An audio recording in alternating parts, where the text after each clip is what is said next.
Tomorrow may be full of unknowns, and unknowns may cause fear or anxiety. But look at where you are now and the long road you've taken to get here. You have everything you need today to overcome the obstacles of tomorrow. For the most part, the world around us will happen regardless of whether or not we're happy with it. Therefore, for our own well-being and peace of mind, it is better to learn acceptance and personal responsibility than to resist life and try to control the uncontrollable. An often overlooked source of day-to-day suffering is hidden within our expectations. Through expectation, we look to the future and invest our well-being in the outcome of some world event or in the behaviors of other people, hoping for them to go one way or another. When these expectations are not met, we suffer. And the further our expectations are from reality, the greater the suffering. While it is wise to plan for the future, it is worth taking the time to understand the extent to which your well-being hinges on your expectations of future events, especially if those events are out of your hands. Many people view death as a dark, miserable, and shadowing thing, an inevitable end to be feared and put out of mind. However, a reminder of death can add beauty to life. Knowing that what we do today may be the last time we do it is an excellent mental exercise to make sure we're mindful and appreciative of the present. What is right for someone else may not be right for you. Don't be so quick to accept advice or direction without questioning it. One of the core Stoic foundations for happiness is the realization that your perception of a problem, not the problem itself, is often the cause of suffering. If we accept responsibility for how we perceive life and work towards creating more favorable perceptions of things, our response to the things around us will change for the better. There is often a clear difference between the mind of a positive person and that of a negative person. Positive people make the effort to see opportunity in adversity, pathways in chaos, and potential in the future. They act as forces of change that leverage the resources they have at their disposal to influence the world around them. To the outside world, they seem to be creatures of intent that act upon the world. When things go wrong, they take ownership of their situation, even if a bad situation isn't necessarily their fault. And they look to find ways to improve, to go from 0 to 1, and then from 1 to 2. In contrast, the negative person seems to have trained themselves to find reasons why they can't do something. Often this behavior is entirely unconscious. They see obstacles in adversity, excuses in chaos, and fear in the future. To the outside world, they seem to be surrounded by forces that impose themselves upon them. When things go wrong, they look around them to find things to blame, especially if a bad situation isn't their fault. They find stories to tell themselves that validate their lack of progress, well-being, and fulfillment.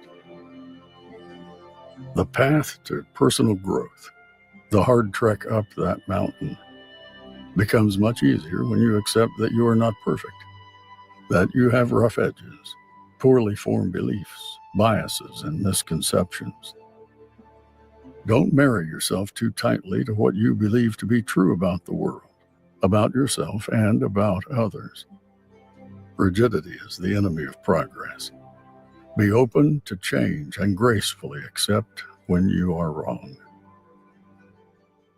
For the Stoics, their personal path to happiness is grounded in a few core principles. 1. The ability to view ourselves, the world, and its people objectively, and accept their nature as it is. 2. The discipline to prevent ourselves from being controlled by the desire for pleasure or the fear of pain and suffering. 3. Making the distinction between what is within our power to influence and what is not, and then using this information to decide what can be acted upon and to accept what can't. The concept of control is core to practical Stoic philosophy. When understood, it allows us to clearly see the areas of our life that we are able to influence and those which are outside the reach of our control. This, by extension, gives us the ability to stop wasting our time and energy on what we can't control and learn to accept it. And at the same time helps us focus on the areas of our life we can control. One of the greatest tools for a happy life is personal responsibility. Ownership over the things within our control, our thoughts, beliefs, and actions, opens up paths to personal development that are otherwise closed when we point fingers and blame.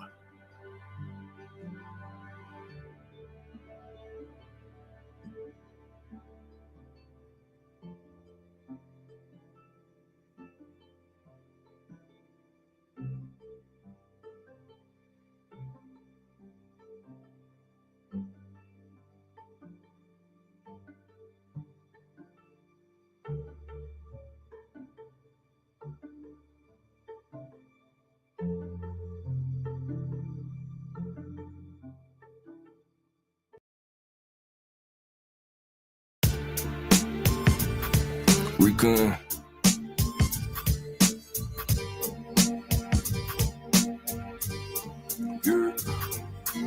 Put you in the sickle for the harvest is right. We ain't down for wickedness, false prophets a lie.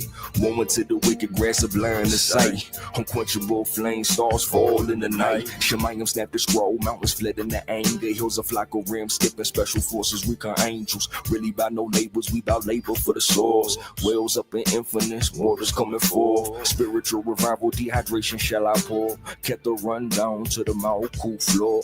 Kingdom heaven in me is parts of the morbid head. Treasure like deep in you, key to the never end. We all a ray, a fragment piece of the sea sledge. Point of a center, he segment filled in with ether. Hit me on and then you're passing a present teacher. Pre-sealed and covenant in Nehemiah, not Easter. We all a ray, a fragment piece of the sea sledge. Point of a center, he segment filled in with ether. Hit me on and then you're passing a present teacher. Pre-sealed and covenant in Nehemiah, not Easter.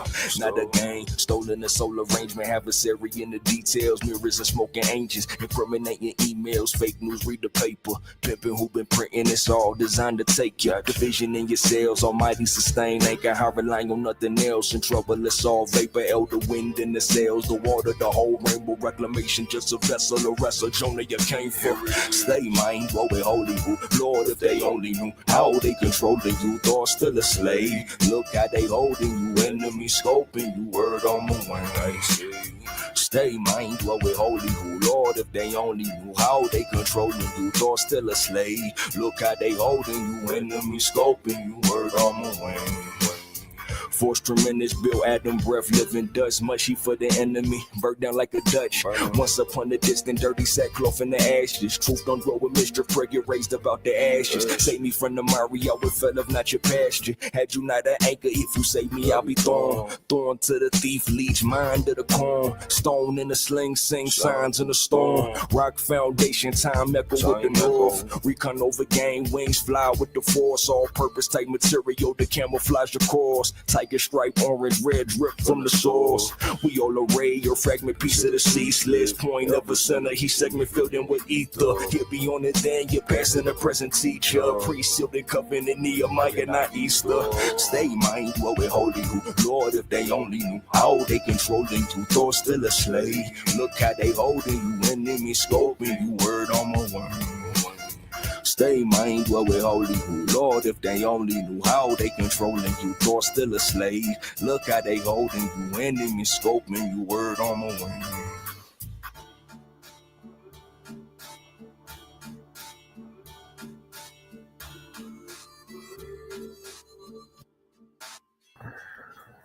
Testing, testing. All right, we're back at it. I'm going to do a flush tonight. My gallbladder and pancreas. I think I messed up my pancreas. Fasting and not getting the stones out. So I'm thinking that's the issue right now. If I can't get it together, I'm going to wind up consulting someone and see if they can get me a diagnosis. Now I just had something here. See what happens.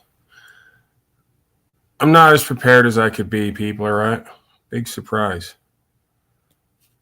All right, let's go to Grim Hustle because we got a new Grim Hustle here. And then we're going to lean on the rest of the car length. Well, not the rest of it. I mean, there's a ton of it to cover. And I'm probably going to use this week on the road to kind of play the background, rest a little bit, talk a lot less, and still give you guys some information that I think is life-changing. Everyone seems to agree that. Hold on. Now I got things playing here. All right, let me go to that, and then we got a message from Alex Jones. You people in the West are living in an invisible prison, and you love it. Let me show you. The prison walls are your entertainment and video game screens, distracting you from real experiences. The prison meals are the fast food chains, keeping you hooked and weak with instant shallow gratification. The prison uniform are the fashion trends, erasing individuality in exchange for conformity. The prison yard are your social media platforms, where comparison and insecurities keep you in fear every fucking day. The prison work is your 9 to 5, giving you enough means to get by, but not enough to break out. The prison doctor is your doctor, who treats your symptoms and not the root issues of your sickness, and make good money with that, suka. The prison currency are your credits and loans, chaining you to the prisons forever in exchange for material comforts and fake status symbols. The prison handbook are the legacy media outlets dictating norms and shaping opinions. You don't like them. Why do you still watch them? The prison parole system are your retirement promises. They say you will be free, but just end up in another prison, the elderly home. The prison visitors are not your family members, because in modernity, families are so weak that these people won't even return your phone call. The prison gangs are your online communities. They seem to help you, but harm you. They are polarized groups and divide people into left and right. They pit you against each other, keeping you from unity and true understanding. And the prison guards, those who keep you from escaping, it is yourself, your own comfort, and your laziness. The good news is, it's all in your hand. The day you decide to be free and walk away from all this shit, you have escaped.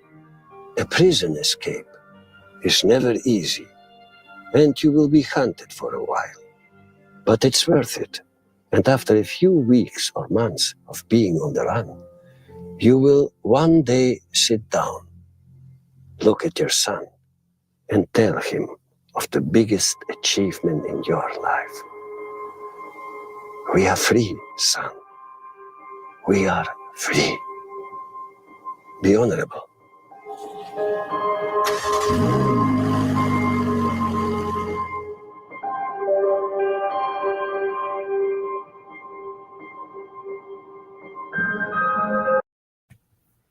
All right, a message from Alex Jones, and then we're going to Carl Lentz. Probably going to do about an hour and a half. And then I got to go to the store, and I'm going to do a gallbladder flush tonight, see how that goes.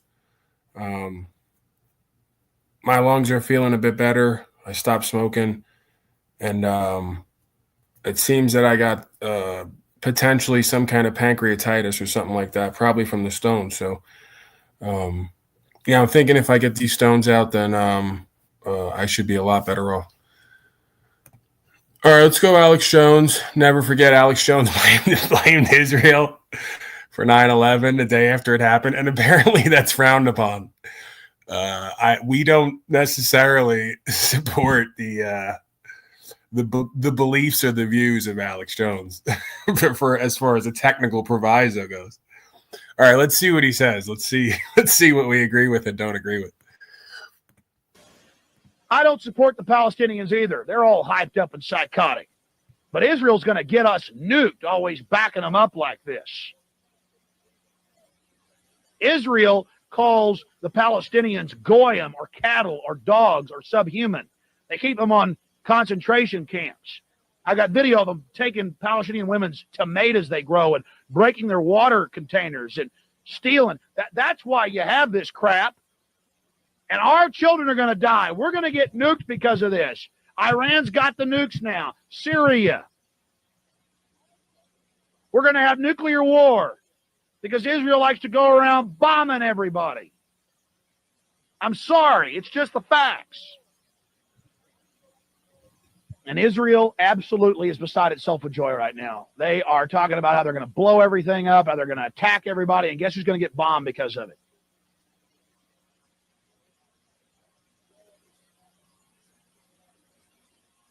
I have been supportive of Israel for many years. When I found out what they do, shooting little Palestinian children in the genitalia and laughing, it's on video. Little 10-year-olds walk around throwing rocks at tanks. A guy sits off a half mile away and blows their testicles off. They call them goyim. They call them dogs. They call the Arabs cattle.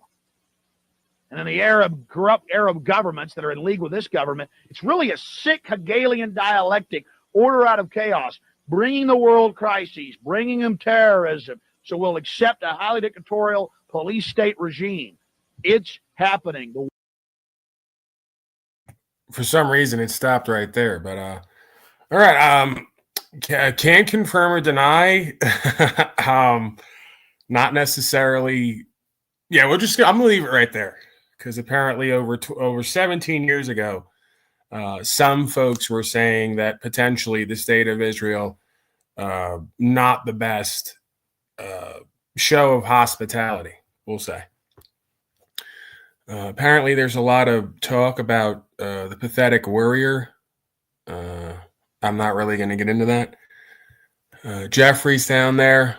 They can't stop following me around.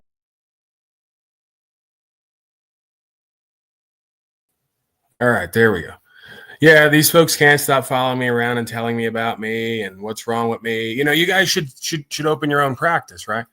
It's not gallstones from me eating like constant carbohydrates and cheese and cholesterol and all the rest of it. It's the anger. That's what gave me gallstones and pancreatitis, not prostatitis. Pancreatitis, right? It's the anger. Thank you, Dr. Pfizer. You can take off now. Nothing to see here. I think we got this one wrapped up. Apparently, I've been angry for a long time because I was diagnosed with infected gallbladder and gallstones like over 15 years ago. So, yeah, good thing that we have Dr. Pfizer and all the rest of the beta males to tell me about me and what's wrong with me instead of worrying about themselves and bettering their life. With that said, let's finish up. If you were on a 30-day fast, then you wouldn't have that. Okay, I'm still not asking you for your opinion and what's going on. I don't know where you get this logic that fasting gets rid of gallstones. It actually increases them, they say. So I'm not asking you for your advice. I'm not asking you for your diagnosis. No matter how many times I ask you and others to go away and leave me alone, you never stop because you're fucking passive aggressive. And you want to project anger onto me, yet I keep telling you to leave me alone and stop talking to me. So if I'm angry and you want to help me with my anger, stay away from me and stop projecting onto me when I'm not asking. That might help out. Thanks, Mr. Pfizer. Thank you, Jeffrey. It's like ticks and leeches, these people, you know? They're going to force their love on you regardless of what you want from them or don't want from them. Jeffrey Talcott. All right, I'm going Carl Lentz. I'm playing the background because Dr. Pizer says I'm very angry. I don't get angry throughout my days. I don't even get loud. I'm a pretty peaceful, loving, caring person. When I come on the internet and I interact with a bunch of dolts and dunces and dupes and frauds and parasitic, sucking creatures, I start to get a little bit uppity. Makes my skin crawl, makes me uncomfortable. I guess I'm not as much of an on-camera show business, quote-unquote, person as I'd like to believe I am. Maybe it's just not for me. But Pizer, over this next 40 minutes or so, hour or so, feel free to do more analysis on me and see if you can come up with some more prognosis so that I can change myself in my life to be like you and Slackcott and the others, and then I'll no longer have gallstones and pancreatitis. Thank you.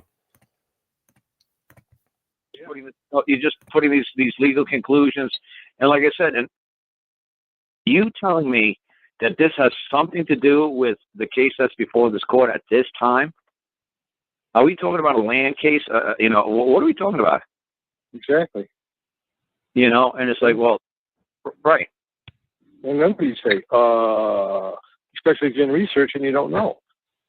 Right. Or you're just putting these legal conclusions, and like I said, and like I say, especially when I read it from the prosecuting attorney and the state attorney, the actual attorney general of Texas, his name was Hernandez, or I think it was Hernandez, when they didn't, somebody named Fox, I don't know, it was Michael Fox, Jim Fox, James Fox, somebody down there in Texas got arrested for doing all kinds of crazy stuff.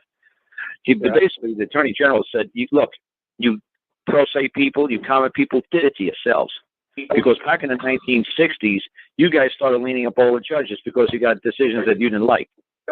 In the 1970s, you guys started writing all kinds of site drafts, buying all kinds of shit based upon your birth certificate numbers. So you people basically did it to yourselves. Now, the court clerks won't take any shit from you people anymore. We won't accept your motions, your petition. We're not going to accept anything from you people anymore because you people did it to yourselves. You clogged up this court system back in the 60s. You clogged it up in the 70s. We're tired of your crazy bullshit. And you know what? The only way we're going to accept the paperwork is through an attorney. Yeah. So I'm like, good. God bless them. That's what they should do, because this stuff, when you read from the attorney general's opinion, he said this is the most. Like I said, I actually got involved with one of the people down there. He was from El Paso. I can't remember the guy's. I'll remember his name in a little while. But I talked to him a long time, and he was the reclamator. I don't remember his name off the top of my head. Tom Murphy.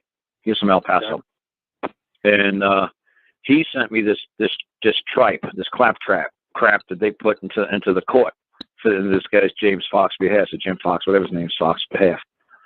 And I said to him, look, let me go through this, and I'll redact everything that's not required for you to say, and I'll try to explain what I did.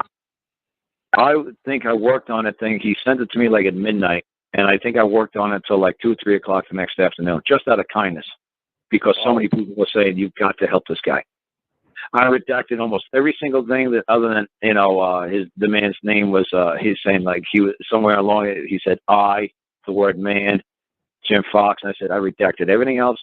And I explained why he was losing jurisdiction over to the government if he left these words in, the words that he used, how he was losing jurisdiction over his case.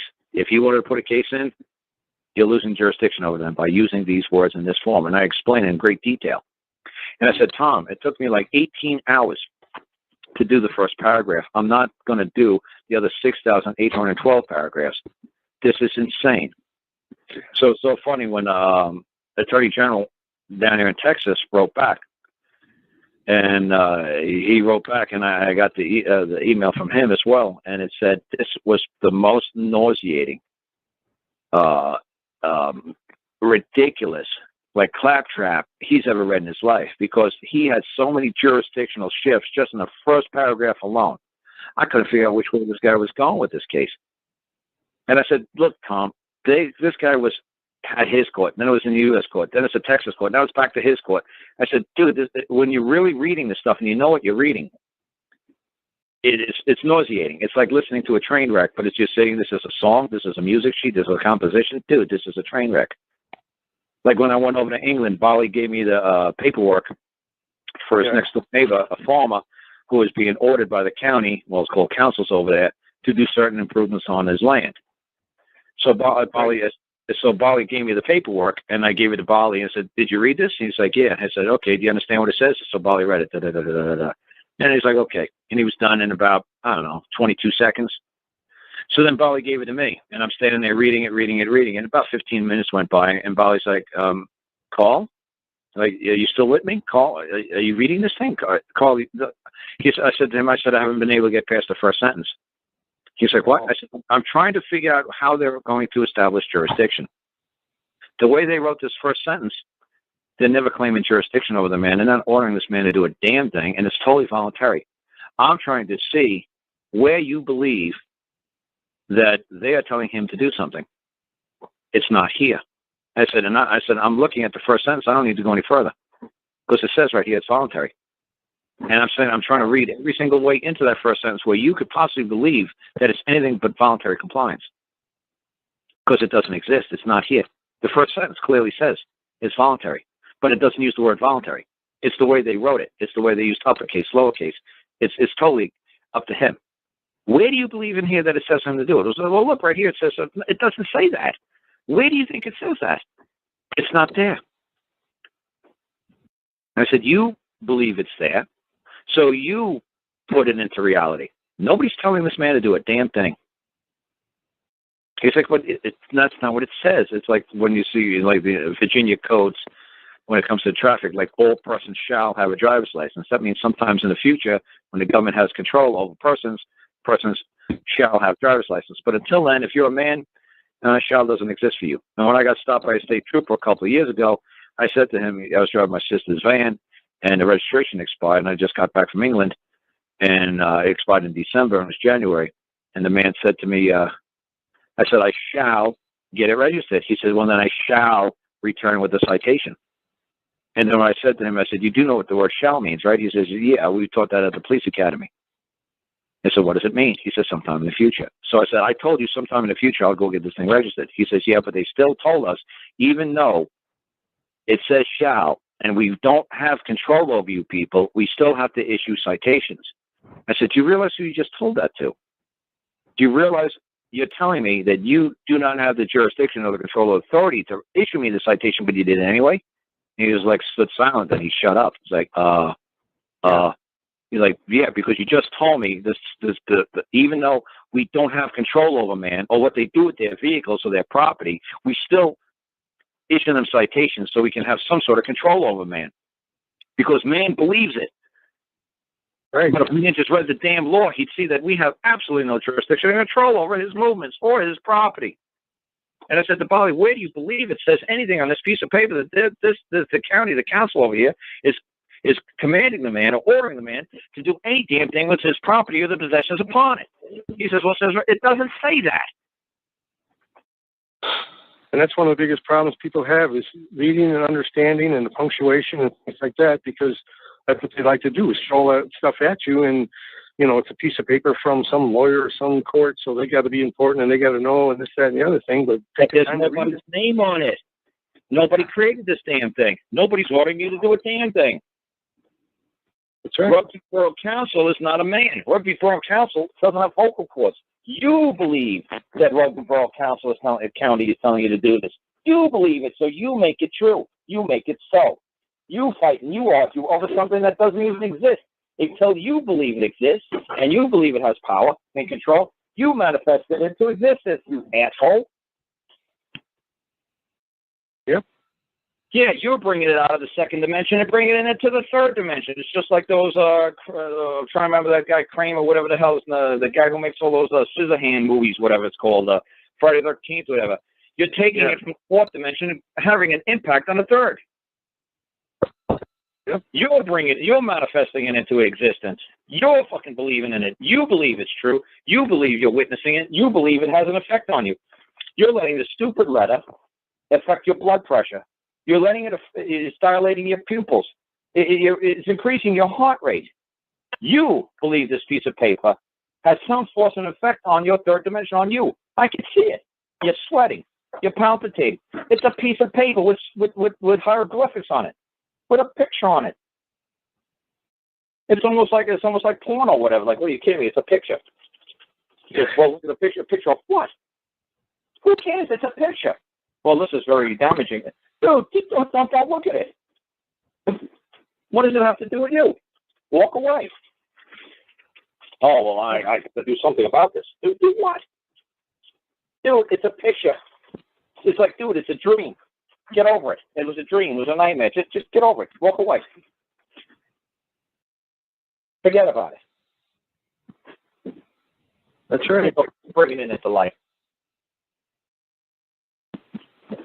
You know, and like I said, and I explained to people how to write back to whoever sent this thing. Like, IRS sent it to me. It's like, oh, okay, Mr. and Mrs. IRS, thank you for sending this lovely fucking correspondence, this letter. You know, how may I address you? Mr. and Mrs. IRS, how would you wish to be addressed? You know, I don't think we're formally introduced. Let me introduce myself. I'm a man. And who are you again? Exactly. Look at that. Nice little simple howdy doody letters. Hey, how do you do, man? Lovely presentment. Lovely document. Lovely. But Mr. and Mrs. IRS, you know, I don't think we're properly introduced. And that's what I tried to explain to this guy, this Ernie Land guy, was that's who you want to go after. But he came back and said, well, some lady did testify, you know, about this, that, and that, and the other thing. So some lady doesn't mean nothing. Did you ask the judge, is she testifying? And he will tell you, no, she's not. Did you ask? Or do you think you just saw the woman testifying? That's right. And I'm sure that was not done. Did you ask the judge, is this woman testifying? Because when I went to court with my buddy not too long ago, I asked the judge a simple question. Because the bank's attorney was in the courtroom. I said, are you accepting testimony today? He said, absolutely not. And there you go. And I said, well, then, the bank proceed and you proceed and everybody proceeds all you want, and I'll just save this for circuit court upstairs. I said, am I in a court of record? He says, nope. I said, good. He said, I'm in Nisi Prius court, a court of nowhere. He said, that's right. So no testimony is given today? He said, that's right. So nobody's here? Nobody's here. So I said, you know I'm present here as a man. He said, you're not noticed. I said, well, there you go. Thank you. Wow. There's nothing left for me to do. And he was being straight up honest. No, nobody's testifying today. And they will be, you know, when you ask the right questions. They will be. So like I said, you know what? I'll file a case and I'll move it upstairs where I can give testimony. And when I summon them to appear, they're going to have to testify as well. He said, absolutely. That's the way you do it. I said, okay, thank you. Yep.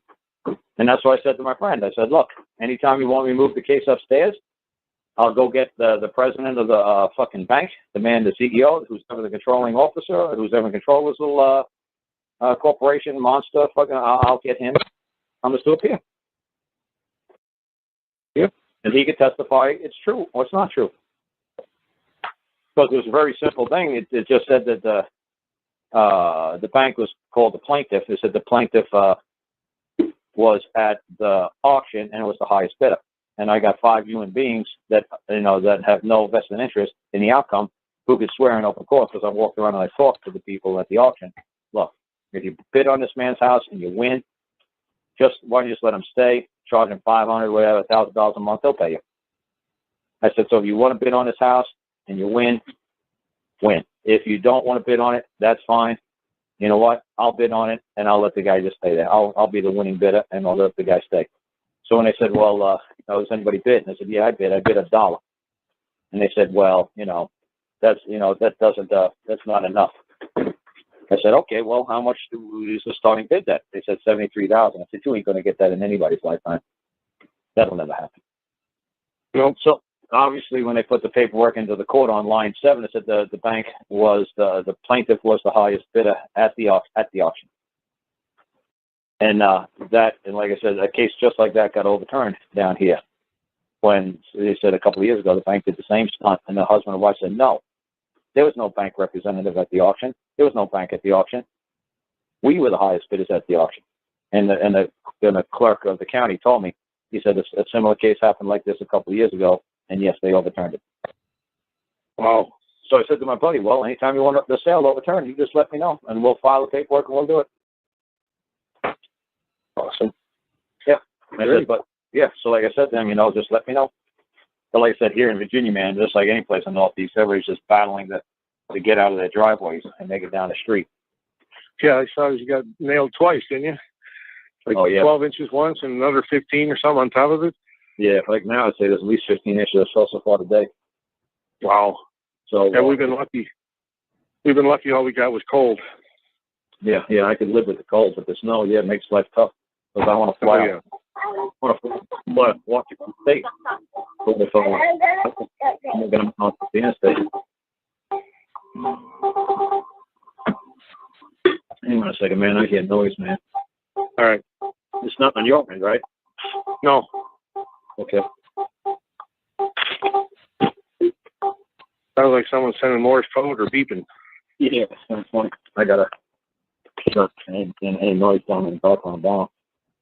But yeah, like I said to people earlier, I said, I'm sure this man doesn't have a lot of money for me to help him. I'm sure that, this guy just came out of jail and stuff like that.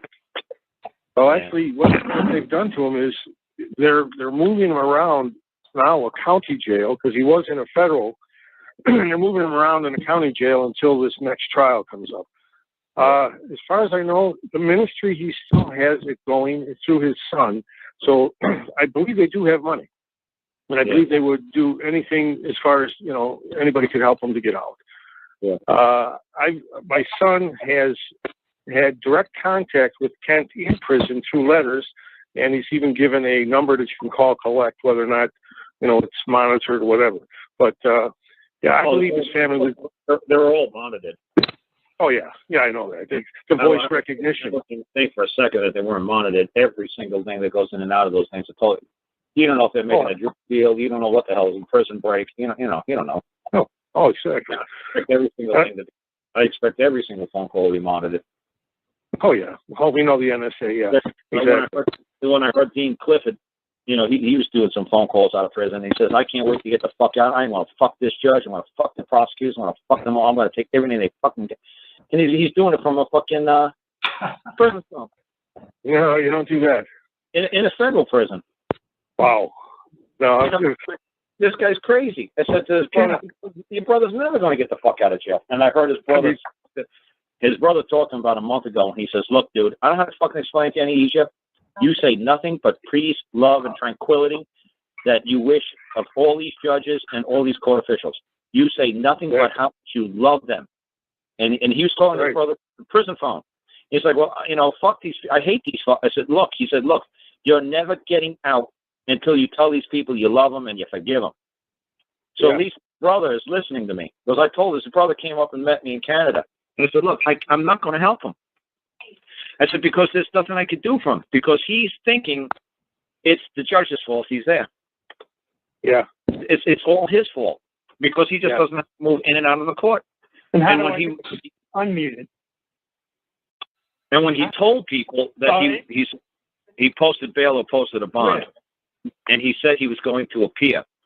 Well, his physical body failed to appear. Notices appealed, the motions appeared, but he didn't physically appear. And that's why they came after him? And that's why they came after him. They went up to like Hamilton or wherever he was speaking, and I think he was up in Edmonton, not Edmonton, Winnipeg. I'm trying to think of the other, Manitoba. He's from Manitoba. Yeah. And I think they picked him up in like Hamilton in Ontario and brought him back to Winnipeg. Not Winnipeg, Manitoba. Because he said, I was summoned to appeal. I had to go back in July. And I finished all that up. I put all the paperwork into the court saying, I don't accept their shit. And, I don't accept this. And you don't have any power over the man, blah, blah, blah. Yeah, I don't consent. Yeah. Yeah, right. So I don't have to appear, blah, blah. So I'm not going to appear. It's like, why didn't you put it in a form of notice? That's fine. But you bailed out, bonded out. And it's the same thing I said to the other guy when he rescinded his contract from the bail or the bond or whatever you want to call it that he was doing. I said to him, the terms and conditions of release, an ankle bracelet. I said, no. It was funny, Rod Class helped the guy, for like 10 days. He was at this man's house. And when Rod Class left his house, he gave this man about 4 inches of paperwork to put into the court. Well, when he put that 4 inches of paperwork in the court in July, I met the man in August.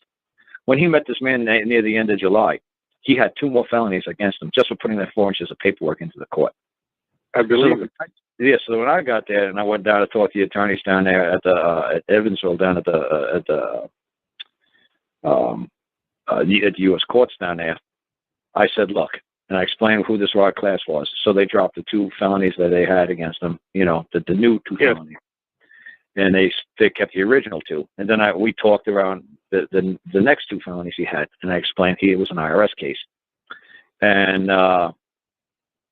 like I said, they said, well, I guess we'll hold this off to sometime next year. We got a lot of cases ahead.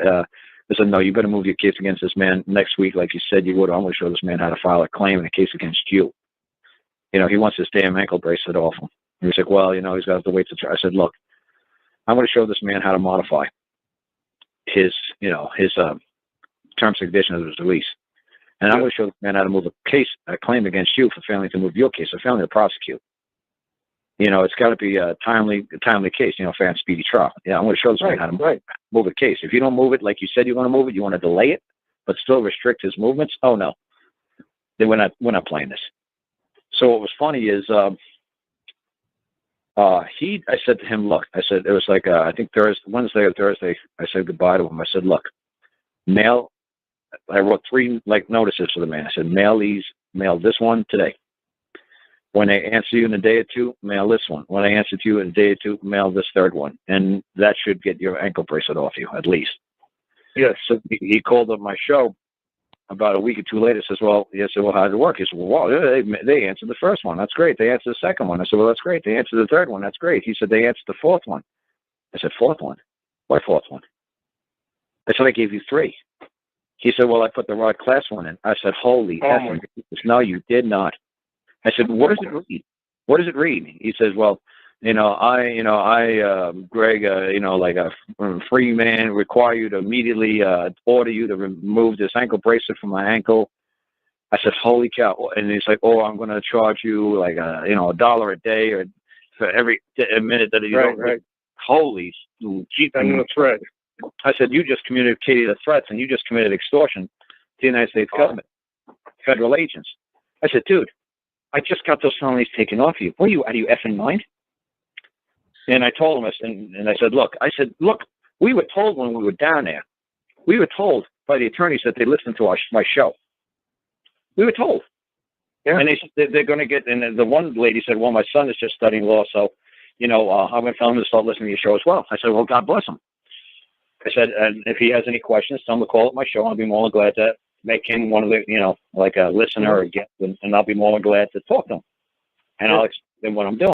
She said, oh, you got no problem. I said, look, I love you people listening to my show. He said, well, we are listening to it, and we'll continue to listen. I said, yeah, don't be shy to call in. I said, I'm willing to explain to the feds or the state or attorneys exactly what I'm doing, what you need to do when you see my stuff coming. I got no problem with it. And she actually invited me to, she said, well, every year we have a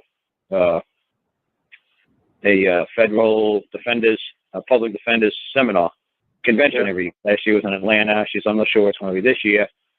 Could you come and possibly be a guest speaker? I said, there's no reason for me to be a guest speaker to explain that. I said, why do you need me down there? She said, because we can see a lot of your paperwork is going to start coming across our desks. So like the prosecutors and would like to know how to deal with your paperwork.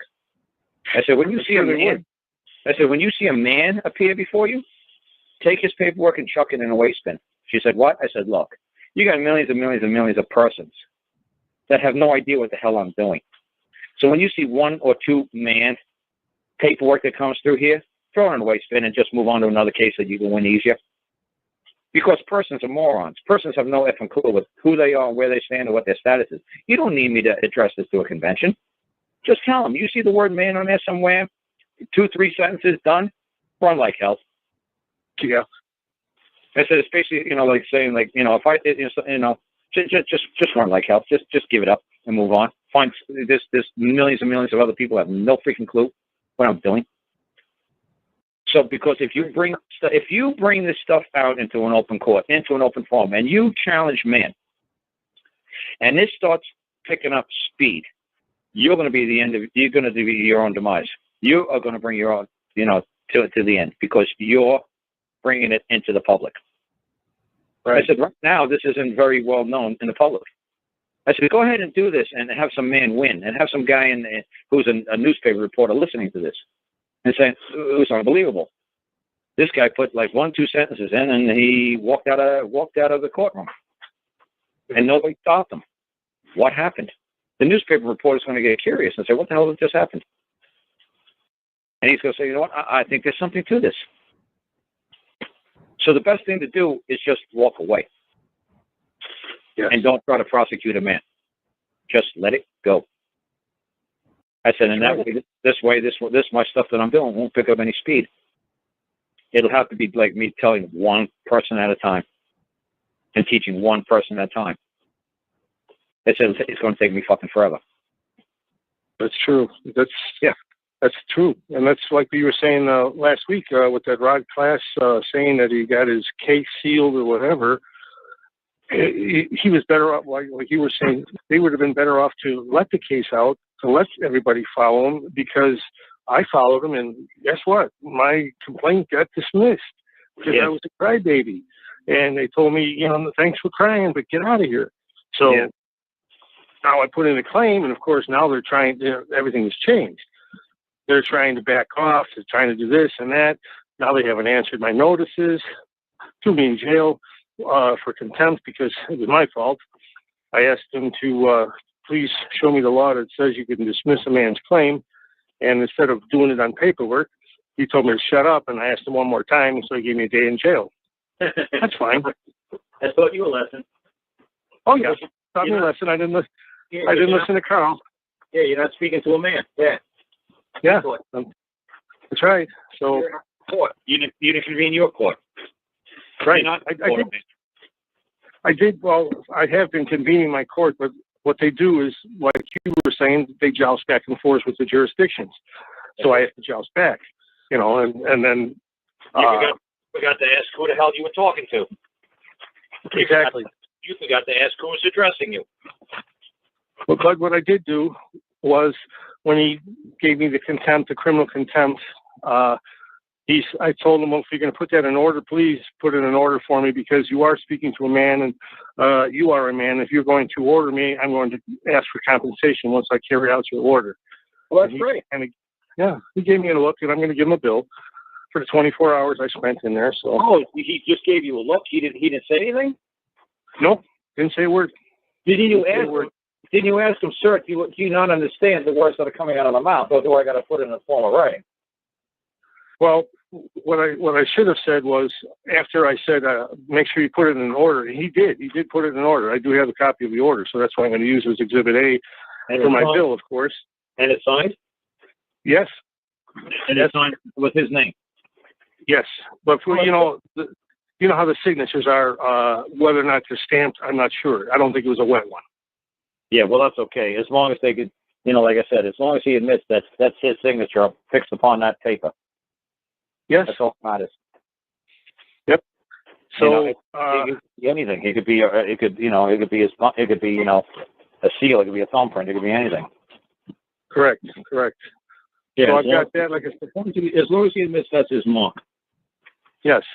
That's all. So I've got a notice into them, because, like I said, he was trying to dismiss my claim, and what happened was he can't. He didn't dismiss your claim.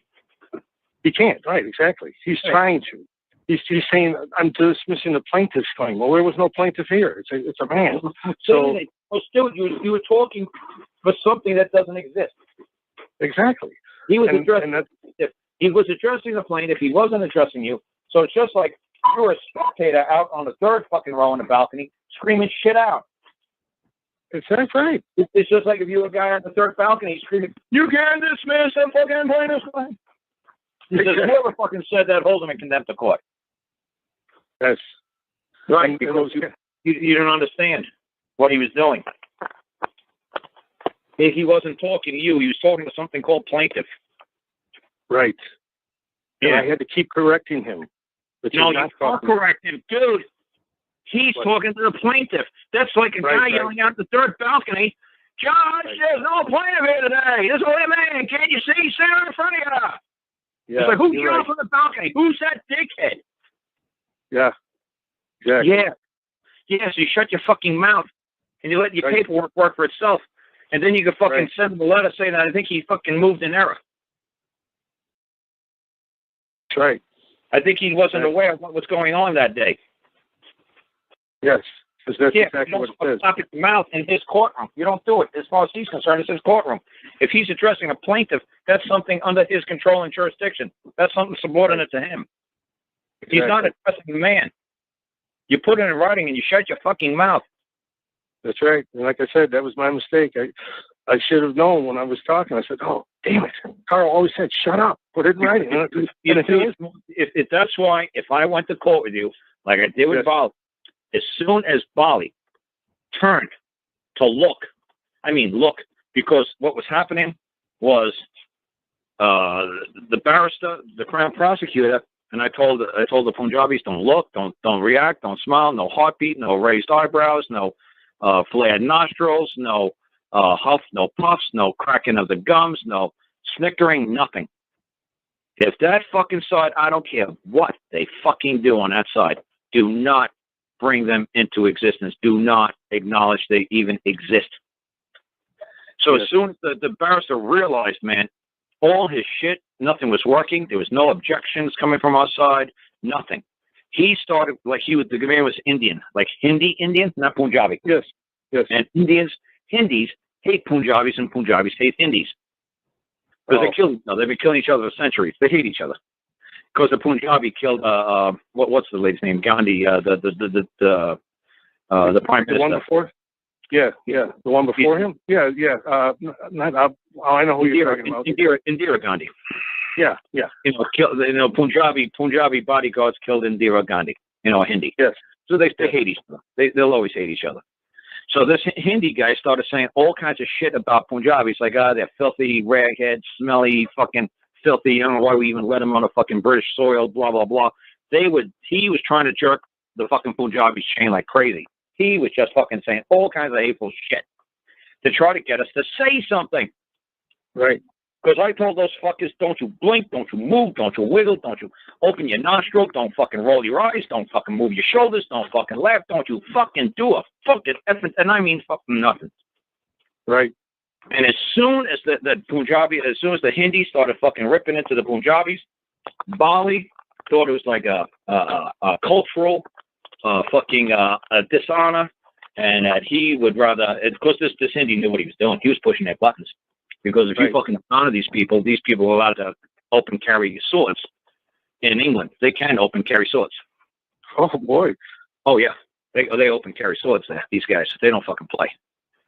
Wow. So like I said, he had no problem knowing that what buttons it was going to trigger to make this side jump around like a bunch of crazed animals, like happened in a preliminary hearing. And I had to throw them all out of the fucking courtroom. And I told them, let's back the fuck off. Don't come near these fucking Punjabis. I got them. They just wait and give them a reason to burn this fucking building down. Just touch them. It's like the anniversary of the fucking massacre in their fucking temple. I said, just give them a fucking reason. They'll burn this place to the ground. So I threw them all out of the building. I remember Bali said during one of the shows, he says, Carl, I think I remember when you were talking to the judge and the barrister, when you had me at the nape of my neck. Oh, scruff of my neck. That's what you call it, the scruff of my neck. So it's like, oh, now I know where the scruff is. I never knew where the scruff was, but now I know where it is. And he said, you were throwing everybody out of the fucking courtroom. He says, and what you were fucking giving the fucking court notice as you were walking out, saying how you are going to now come before Queen's bench. You are now going to come before man. And we are going to summons you to a fucking fear. And he says, I remember you giving the fair warning as you were throwing us out of the fucking courtroom.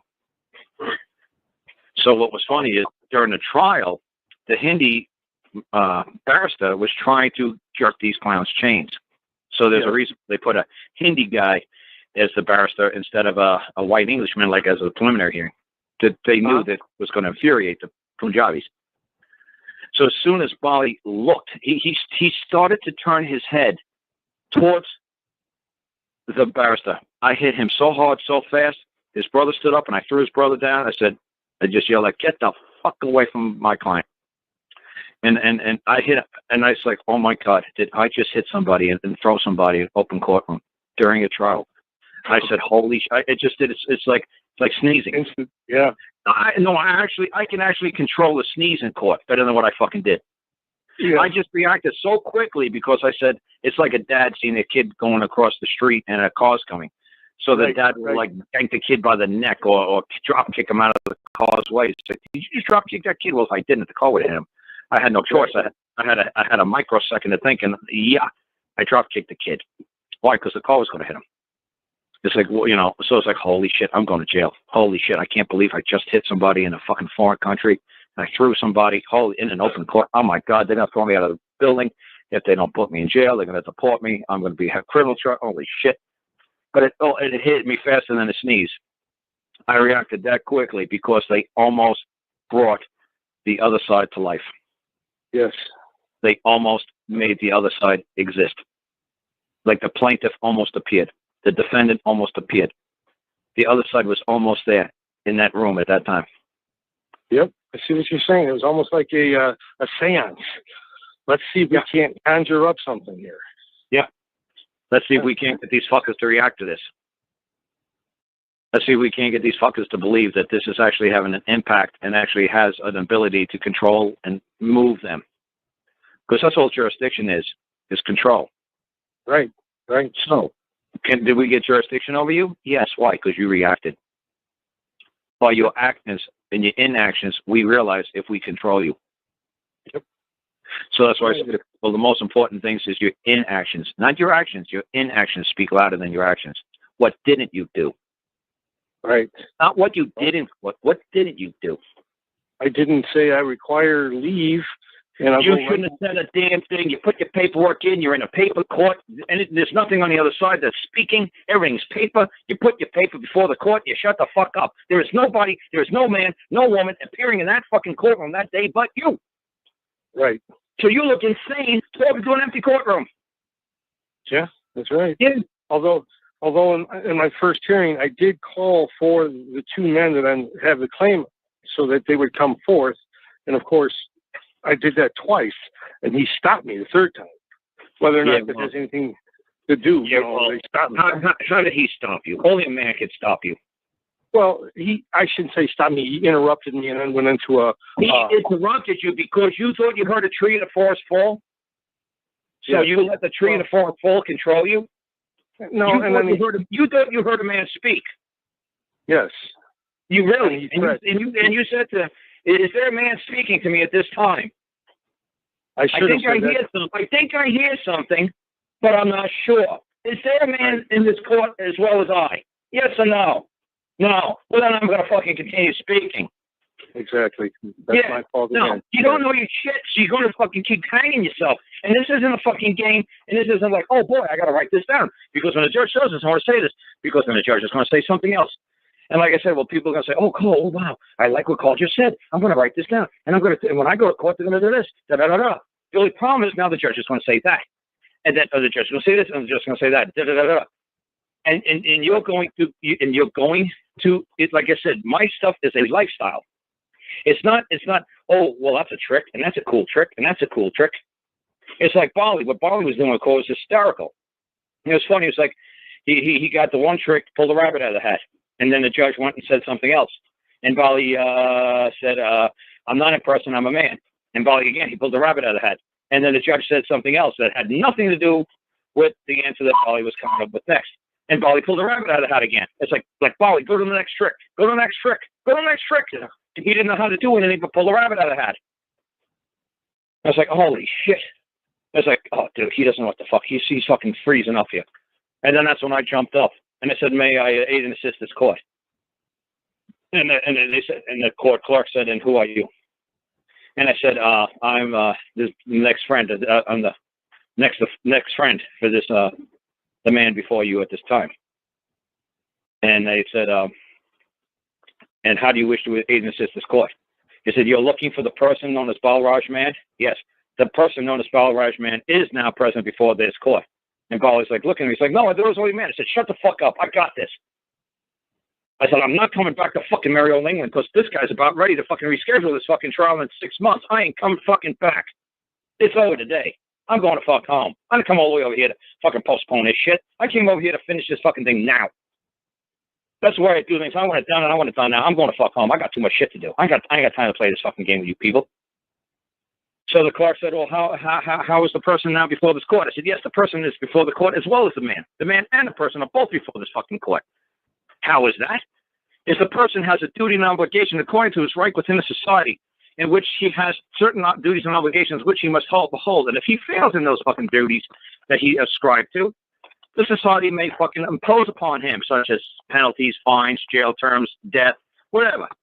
The only problem is the person in whom you seek is not a member of the legal society.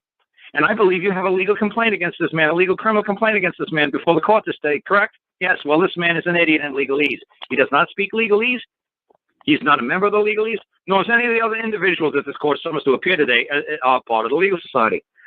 Thank God their skin is brown. It's going to make my job a lot easier to prove to this court that they are not proper Englishmen. They have no duty and obligation to act any way in any manner that your society subscribes because they did not subscribe to your society. They are Punjabi. I guarantee if they fucking violated or committed any fucking crime or act against the Punjabi society, they will be dealt as such. I said, but you have no jurisdiction or control of Punjabi because he is not of your society. They are idiots when it comes to legalese. But yes, the person that you seek before the court, yes, but a person of the Punjabi society, not of the legal British UK Crown society. Yes, they are persons, but not to your society, not to their society, to their own society, which they have done no wrong. And I said, there is no man that's going to come forth to this day and take that stand and testify that they have done anything wrong to any man of any society. Persons, yes. Man, no. And this is a common law land? Yes. Then they evoke the right to have the fucking man come forward and move their fucking case against them. And that will never happen. So are they guilty as charged? You better believe it. But are they guilty of doing anything wrong? No. They owe no debt to no man. And all right, I'm going to leave it there for now. I got to go to the store. I'm going to do this gallbladder flush.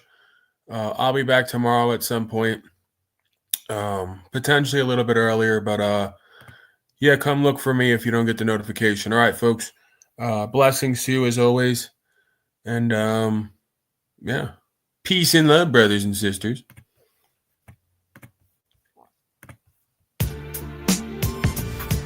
Recon.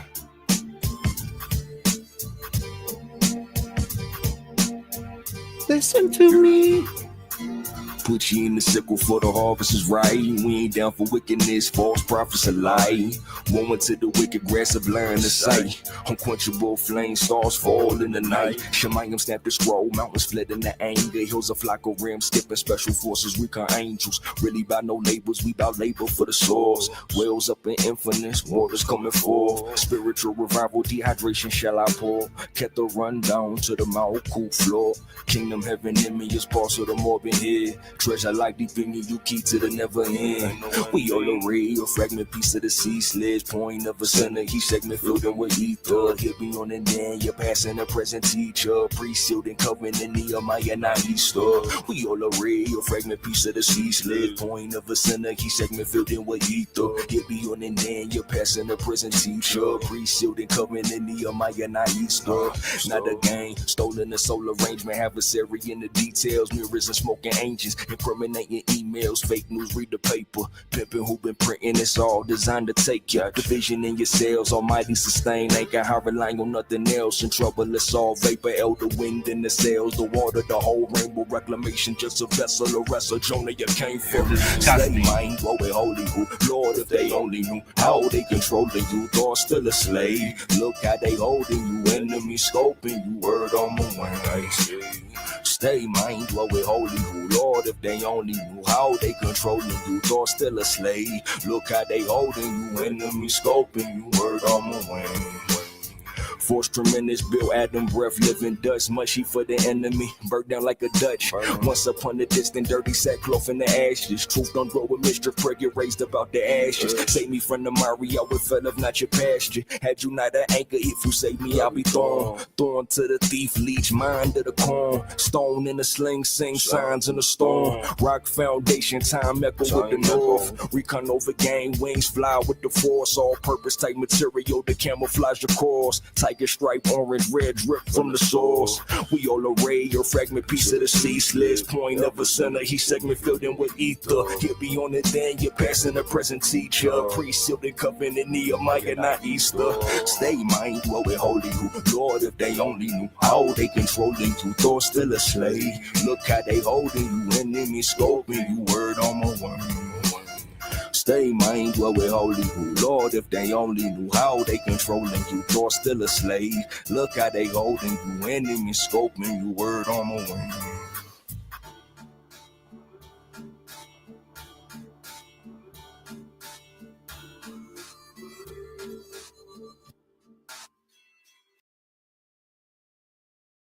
Disgusting.